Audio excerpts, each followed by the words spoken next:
Minority సంక్షేమంపై గొప్పలు చెప్తున్న ప్రభుత్వం వారికి కేటాయించిన నిధులే ఖర్చు చేయడం లేదని మండిపడ్డారు వైఎస్ఆర్సీపీ ఎమ్మెల్యేలు. 2 ఏళ్ల క్రితం బడ్జెట్ 246 కోట్ల రూపాయలు కేటాయించి ఇప్పటి వరకు రూపాయి కూడా ఖర్చు చేయలేదన్నారు. ప్రభుత్వం చెప్తున్న దానికి వాస్తవానికి పొంతన లేదంటూ మీడియా పాయింట్ దగ్గర ఫైర్ అయ్యారు. టీడీపీ బీజేపీ కుమ్మక్కై మైనార్టీలకు అన్యాయం చేస్తున్నారని ధ్వజమెత్తారు. ఎంఎస్డిపి పథకం కింద ఏ ఒక్క బిల్డింగ్ కూడా కేటాయించలేదు, ఒక్క బిల్డింగ్ కూడా కట్టలేని దౌర్భాగ్యమైన పరిస్థితి ఈరోజు రాష్ట్రంలో. ఈ విధంగా మైనార్టీల సమస్యలు ఎదుర్కొంటుంటే మైనార్టీల గురించి మాట్లాడే అవకాశం కానీ మైనార్టీల సమస్యల పట్ల చర్చించే దమ్ము కానీ ప్రభుత్వానికి లేదంటే మైనార్టీల మీద చిత్తశుద్ధి ఉందో ఈ విధంగా ఒకసారి అర్థం చేసుకోవాల్సిన అవసరం ఉంది.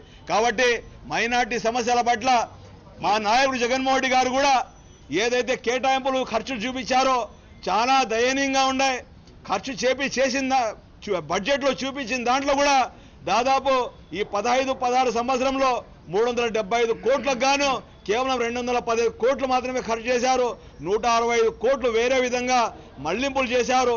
దీనిపై మాట్లాడే అవకాశం మా ఎమ్మెల్యేకి ఇవ్వండి అంటే మాకు ఇవ్వలేదు. ఒక ప్రతిపక్ష నాయకుడిగా నేను మాట్లాడుతున్నాను. జగన్మోహన్ రెడ్డి గారి నాయకత్వం జగన్మోహన్ రెడ్డి గారు నిలబడితే ఆయనకు కూడా మాట్లాడిన అవకాశం. మైనార్టీలు గొంతు నొక్కుతున్నారు కాబట్టి మేము ఈరోజు అసెంబ్లీలో మైనార్టీలకు సమస్యలు మాట్లాడే అవకాశం కల్పించాలని చెప్పి మొత్తం శాసనసభ్యులు 60 మంది కూడా ఈ సమస్య పైన మాట్లాడే అవకాశం కల్పించాలని చెప్పి పోడియం దగ్గర నిరసన తెలియజేశాం. ప్రభుత్వం పారిపోయి వెళ్ళిపోయింది. నిజంగా ఈరోజు ఎంత దారుణం అంటే ముస్లిం మైనార్టీల విద్యార్థులకు మైనార్టీ స్టూడెంట్స్కు స్కాలర్షిప్స్ రూపంలో అయితే 60 కోట్ల రూపాయలు కేటాయించి దానికి కేవలం 20 కోట్ల రూపాయలు మాత్రమే ఇప్పటి వరకు ఖర్చు చేయడం జరిగింది.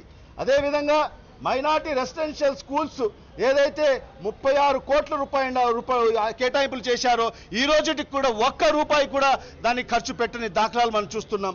అదేవిధంగా బ్యాంక్ లింకేజ్ స్కీమ్స్ ఏదైతే మైనార్టీ ఫైనాన్స్ కార్పొరేషన్ ద్వారా నిరుద్యోగులకు ఏదైతే వాళ్ళ యువతకు అందించే సహాయం ఇది ఏదైతే మనం ఒకసారి చూడగలిగితే నిజంగా ఎంత దారుణం అంటే ఈరోజు కేవలం మన జిల్లా వరకు చూసుకుంటే వైఎస్ఆర్ జిల్లా కడప జిల్లా వరకు చూసుకుంటే మైనార్టీ ఫైనాన్స్ కార్పొరేషన్ ద్వారా రాష్ట్ర ప్రభుత్వం కేటాయించిన యూనిట్లు 3449 యూనిట్లు ఇవ్వాలని టార్గెట్ పెడితే కానీ అక్కడ అధికారులు మరి ప్రభుత్వం ఇచ్చింది ఏంటంటే కేవలం 970 యూనిట్లు మాత్రమే.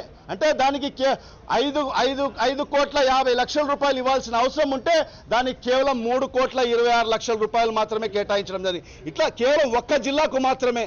ఈ విధంగా అన్ని జిల్లాలు ఏదంటే రాయలసీమ ప్రాంతంలో ముస్లిం మైనార్టీలు మరియు ఇతర మైనార్టీలు కూడా ఎక్కువ శాతం ఉండారు కాబట్టి ఖచ్చితంగా తీరని అన్యాయం జరుగుతుంది మైనార్టీ ప్రజలకందరికీ కూడా అని ఈ సభాముఖంగా తెలియజేసుకుంటున్నారు. మైనార్టీ సంబంధించి ఒక 5 ప్రశ్నేసాం.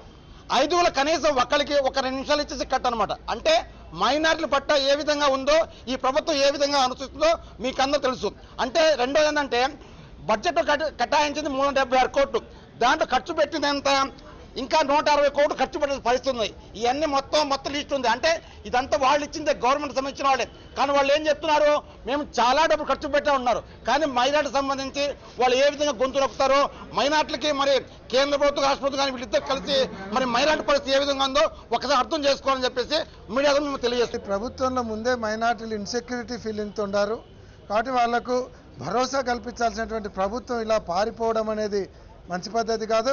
అందుకే ఈరోజు మైనార్టీలకు అన్యాయం జరుగుతుంది. బడ్జెట్లో పెట్టేటువంటి ఫిగర్స్ ఒకటి, ఖర్చు పెట్టేటువంటి ఫిగర్స్ ఒకటి. అందుకే మేము డిమాండ్ చేసేది ఏమంటే ఎస్సీలకు ఉన్నట్టు మైనార్టీలకు కూడా సప్లాన్ ఏర్పాటు చేయాలనేది మొట్టమొదటి డిమాండ్.